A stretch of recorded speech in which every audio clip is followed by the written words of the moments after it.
Hi, everybody, and welcome to the 2024-2025's first episode of the Wellbeing Podcast. I'm Fung Yi, and I'm going to be acting as your host today. And today we're joined by a very special guest in the form of Mr. Doucette. Hello. He is a business and econ teacher here at our school and is widely beloved by our student body. But without further ado, let's get on with the main topic of today's event. So, as you will have discerned from the title of this episode, we will be discussing financial well-being and mindful money use. Now, I think this is a topic of well-being that is rarely thought of as one, and it's not as discussed in much detail. Especially for us as privileged students, we often take for granted the financial security offered to us with many by our parents, and that financial security provides us with many factors that contribute to good well-being, such as our physiological needs, our social needs, and security needs. If there are any business students out there, you will know that will come from Maslow's hierarchy of needs. But the Wellbeing Committee wants to take this moment to acknowledge the importance of money in our lives, especially for year 13 soon, and hopefully demystify certain money matters that may concern you. But firstly, we must establish what is financial well-being. So this is my first question to Mr. Doucette. How would you define financial well-being? What does it mean to you? So financial well-being, I would say it's mostly about managing your disposable income. So making sure that when you get your income from whatever source it happens to be, that you take care of your necessities first. You have a little bit of savings for things they'll make you happy on a not so great day, and then a little bit towards savings so that you have a just-in-case fund, which I'll talk about more later. Yeah, I certainly agree with that definition. And what do you think are the main components of being financially well or financial well-being? I think a lot of it has to do with balancing your budget and knowing how much money you have at any given time. A lot of people, if you asked a lot of people, they wouldn't know how much money they have in their bank account, which is surprising as it is what we use for everyday purchases. So it's quite surprising, especially with technology that tells you by clicking a few buttons. So knowing how much money you have is really important, and then making sure you plan out your day-to-day living expenses, set aside the right amount. It's really important. It helps to lower any stress related to having money or not having money. Yeah, I think that aspect of knowledge of what money you have is very important, especially for us students.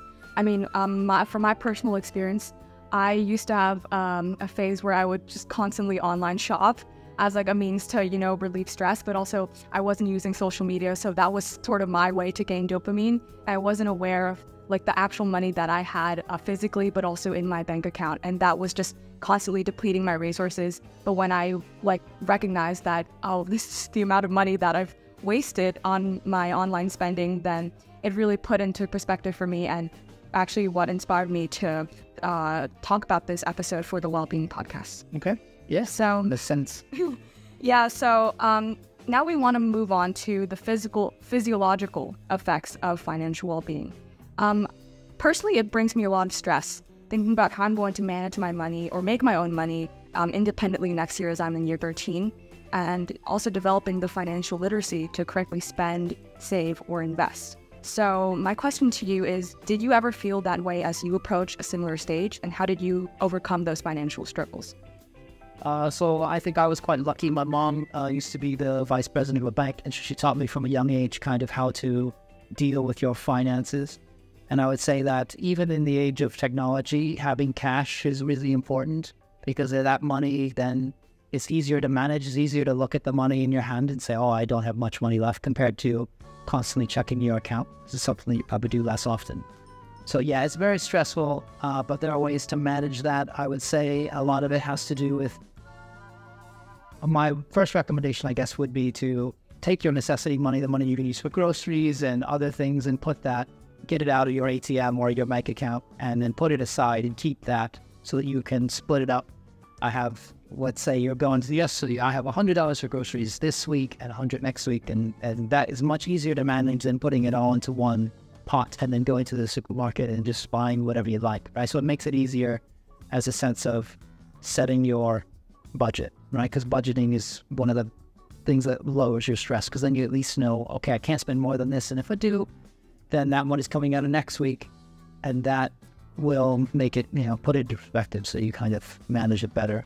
I would also say that borrowing money is tricky. I teach my students this all the time.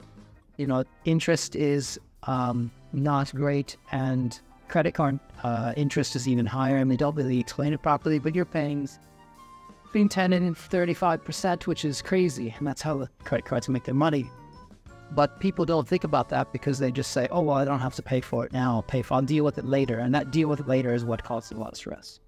Yeah, that is actually a spending phenomenon that is becoming increasingly prevalent here in Vietnam, where young people specifically are not really thinking about the later repercussions of their spending habits.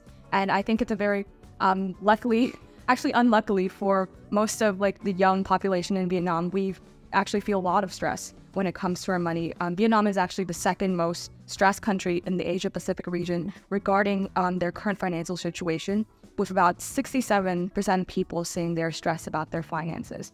And I think it's quite interesting to see because Vietnam has only experienced economic prosperity very recently in our history, you know, after the Đổi Mới policy in 1986, I believe. And with that prosperity also comes a lot of stress, because now all of a sudden we've gotten all this wealth and all this hyper-capitalism in our country. So people aren't really equipped to deal with that because we haven't had the prior resources and also the education to really manage our debts and build savings, and also have a base education on how to deal with money. So I think your advice there was very fruitful for us.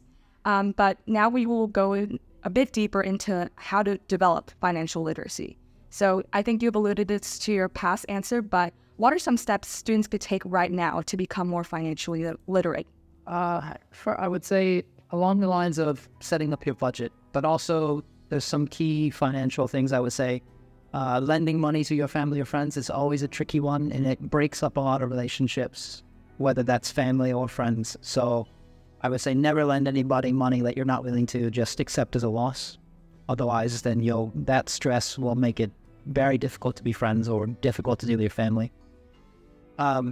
With your budget, know how much you can spend and try not to go outside your budget, right? Stick to your budget as strictly as possible, because as soon as you start taking money away from, let's say you have 4 weeks worth of money, so you start taking money away from one of those weeks, then that week is going to be extremely stressful. And it can, put you in a bad place mentally, which you don't necessarily need to do as long as you plan ahead. I would also say, borrowing money just to spend, like credit card debt, is not necessarily a good thing, and I would try to steer away from that. However, I will talk about later on how to use your credit card to build up your credit score. That's really great. My next question was, are there any tools, it's kind of like an overlap, but are there any tools specifically that you would recommend students? So there are a lot of financial apps on devices. I have never used any of them. I would just say check your bank statement often. You have your app for your bank, whatever that happens to be, and they are quite good at being up to date. And in Vietnam especially, you get a text message every time you use your bank account, so that's quite good. Just make sure you stay on top of it and don't do what you said earlier, where you're just spending a lot of money not checking. Yeah, that can be quite stressful. And then at the end of the day, you're like, oh wow, I spent 10 million down today. Oh my God, what have I done? It's too late. So then what do you do, right? So stay on top of it. Keep that mental account of how much you have, and it will lead to a lot less stress. Yeah, I certainly agree. I wrote here in my personal recommendations, especially after my experience of being like a chronic online shopper, keep a spending tracker on Notion. I know a lot of students use Notion quite frequently for their notes and for school, but it's also a great platform for you to create tables and also create a database for all of the spending that you've done. So it helps you, like Mr. Doucette said, keep you aware of what purchases you're making and help you become more mindful of your purchases. And I think my biggest form of advice is to not give in to social media ads. I think with the prevalence of social media and the ease of how commercials and ads get to us, it feels very tempting to buy into the purchases because of how convenient it is, but also seeing other people make these purchases can also be quite tempting. So try not to impulse buy and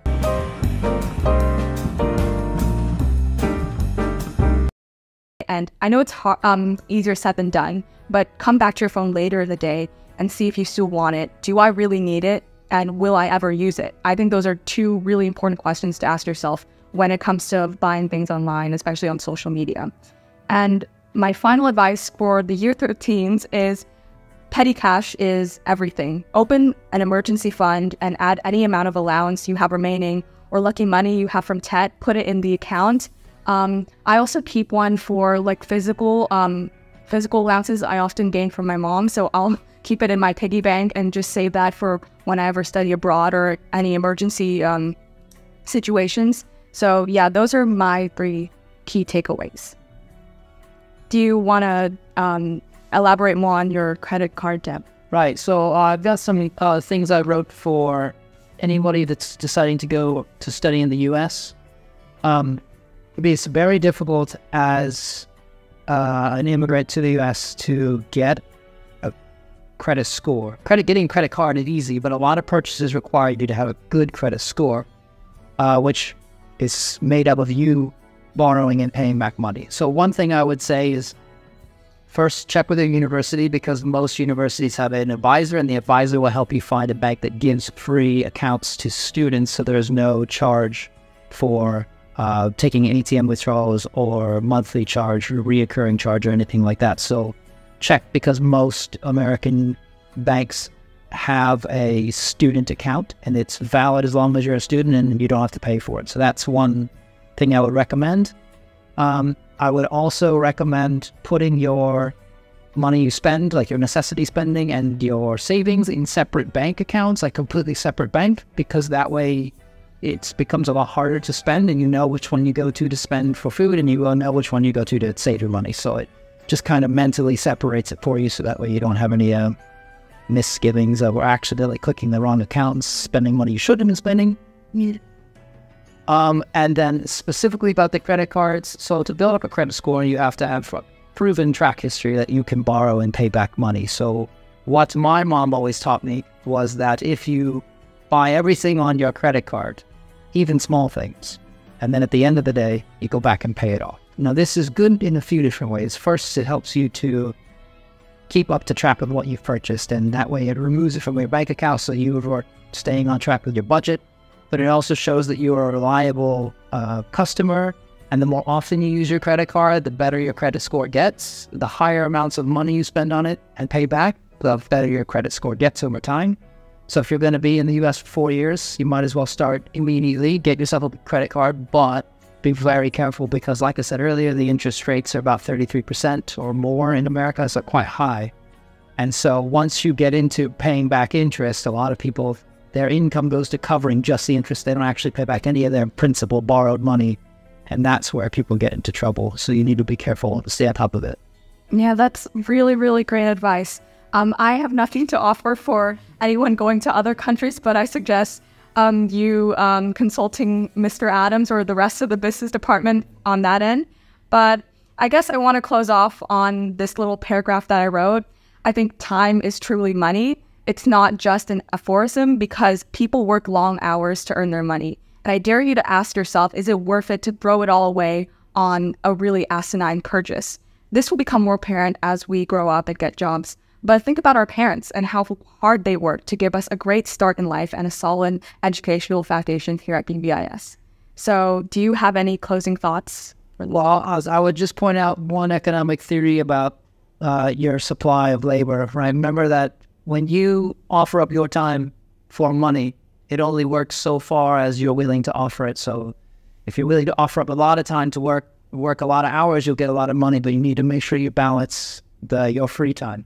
So yes, I agree with you. Money is very important, but don't work too hard and stress yourself out to the limit. Make sure you keep some time for free time so you have, that mental balance of work and life.